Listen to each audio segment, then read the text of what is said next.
Technocracy gave us the idea of progress and of necessity loosened our bonds with tradition. It did not entirely destroy the traditions of the social and symbolic world. Technocracy subordinated these worlds, yes, even humiliated them, but it did not render them totally ineffectual. The earliest dolls date back to 600 BC and were made out of simple materials gathered from nature.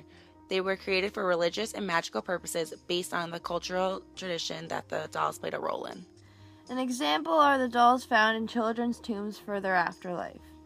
This ties into Postman's quote on page 165, which reads, "In Technopoly, the trivialization of significant cultural symbols is largely conducted by commercial enterprise." He believes this because the adoration of technology forestalls adoration of anything else. People, especially the youth, are drawn to what's most exciting and fun. And a result of this, in Postman's eyes, symbols drawn from religious or serious concepts become impotent and are drained of any serious connotation to traditional culture. Although dolls lost religious connotations long before our parents were born and even before Technopoly, they still encourage imagination and creativity to influence young girls and developing minds.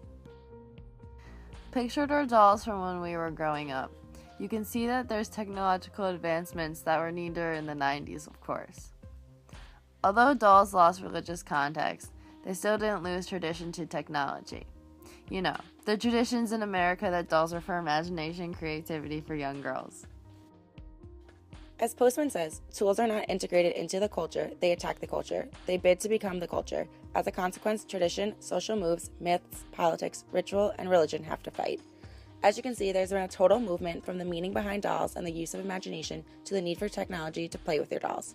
Children today are being subjected to technology way sooner than in the past.